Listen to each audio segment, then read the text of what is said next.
Her goal is to uplift the silenced and marginalized. Emily Persaud-Zamora, Executive Director of Silver State Voices, is our guest this week on Nevada Week in Person.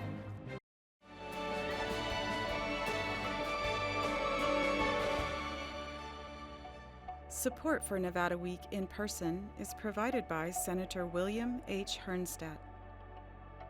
Welcome to Nevada Week in Person. I'm Amber Renee Dixon, the daughter of Brazilian and Guyanese immigrants. She grew up in Queens, New York, and moved to Las Vegas at 15 years old.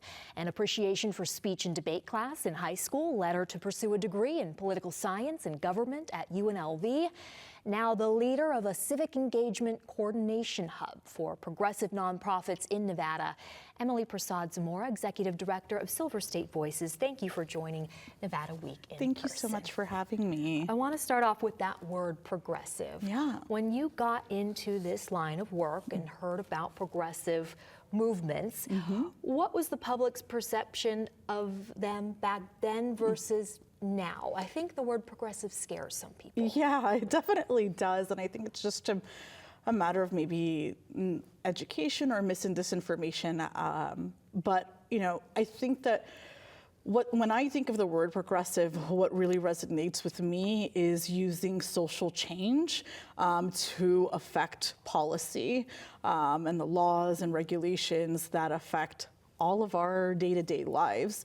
I think that unfortunately, since maybe 2016, but maybe more in 2020, there's been this narrative that equals the Democratic Party. And I don't think that that's, particularly true, because sometimes, we don't exactly agree with what the Democratic Party wants to do or says. And you are nonpartisan. Yes. How difficult is it to maintain that status in your line of work? I've gotten a lot of practice over time, and so it is easier. It is hard sometimes when, you're having conversations with certain people and you want to say, like, don't you see this, right? But I think the reality is that being able to do things in a nonpartisan way allows us to be messengers on issues in a different way, where we're not shoving a political party's agenda. Let's talk about being the daughter of immigrants. Yes. Your mother from Brazil, Yes. your father from Guyana. What impact do you think that had on you?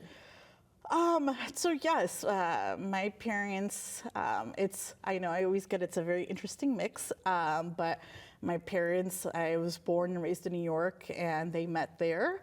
And I think that growing up for me, they both came to the United States with minimal. My mom and my dad are both the first people in their family to immigrate. My mom, till this day, is the only person from her family that lives in the United States. And so I think for me, what that really was just this growing pressure that I had to be something and I had to do something. Because my parents made the sacrifice of coming here, and there were so many different obstacles that they faced. And so I needed to do something with my life, and I think that I really struggled with that until my mid-20s, right? Because I think every kid goes through that, like, what do I want to do in life, right? But when you know that you're the first generation and that so many things have been done to be able to provide you with a decent life, there's that additional level of pressure. And I first learned about that when I was listening to your oral history that you gave UNLV Special Collections, the Las Vegas Asian American and Pacific Islander Oral History Project. And that level of pressure continued even after you graduated high school here in Las Vegas. You wanted to return to New York, but you didn't. Why? I didn't, because I'm an only child. I moved to Las Vegas with my mother. She had full custody of me, and I really felt like it would not be okay for me to leave my mom here alone. I always thought about what would happen if, God forbid, something medically happened to her. Luckily, she's great. She just turned 80 years old about 3 weeks ago. But, I just always had that, what if something happens to her? I would never allow myself to be okay with the fact that I wasn't, 20, 30 minutes away to be able to go to her quickly. The immigrant experience that you have witnessed firsthand, is that what made you aware of marginalized communities, underrepresented communities? Would you consider that? Yeah, I think that there are so many different immigrant stories and how people got here and why they came here. I think that's the beauty of immigration. I think that one of the stories that I might have talked about a little bit, but I don't probably talk enough about, is that of my husband.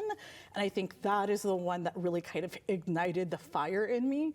My husband came here when he was 2. When we first got together, there was no such thing as DACA that many young immigrants now are able to have the benefits of, not all, but some. And so I really just saw the struggle of him being able to go to college, but not be able to take all the classes that he wanted to because he didn't have a social security number. And in those times, right, you couldn't take out loans, you couldn't get any type of assistance, you had to pay everything out of pocket. And even at our alma mater of UNLV, like that gets expensive for the average college student. And so I saw that. I saw family members in my family that got deported to back to Mexico after many, many years of being here and being wronged by immigration attorneys. I think all of that, plus my parents' experience, was just like the catalyst for me to want to do this type of work.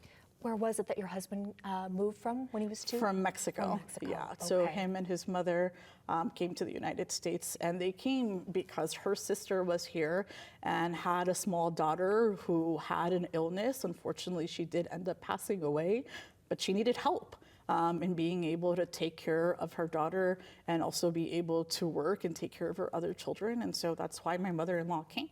It must be a difficult time for you personally then, with the anti-immigrant sentiment that seems to be more prevalent these days. Yeah, it is hard.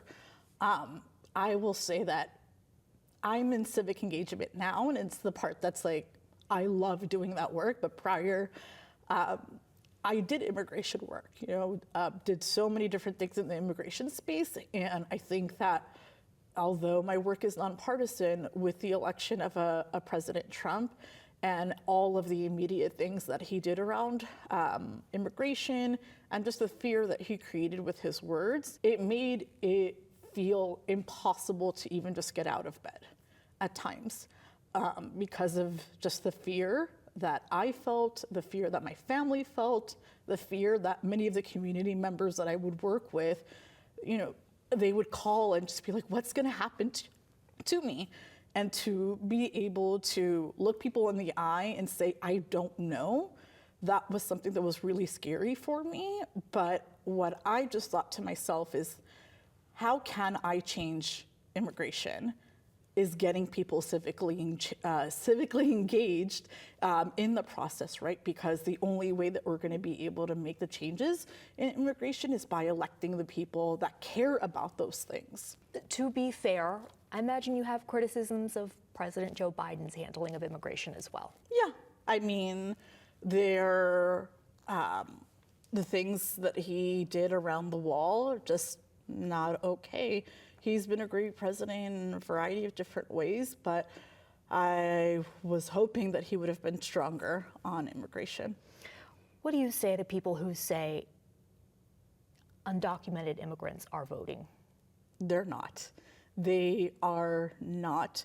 And many of those people that are saying that don't actually realize that if people who do not have U.S. citizenship status register to vote and cast a ballot, there are deep consequences, and they may potentially be banned from actually becoming a U.S. citizen. So that's something that is not true. And as somebody who lives in a mixed status household and has really always grown up in a mixed status community, there are so many, from a young age, if you don't have status, that's one of the things that your parents always tell you, like, don't fill out any paperwork without me, right?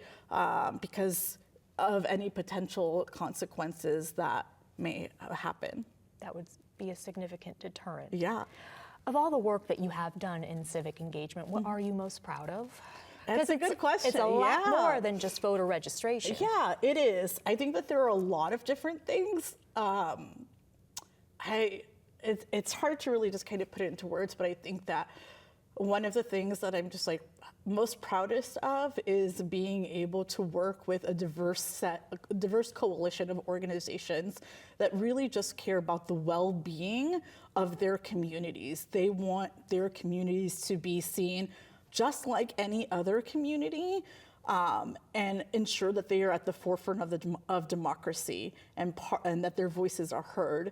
And whether that's us providing data for them or being able to make re-grants to them so that they can hire the people to be able to do the work, I think that I take great pride in that, right? Because I really want to ensure that democracy is just not white, pale, and stale, right? Like, it should look like you, it should look like me, and all of the folks that really make our state.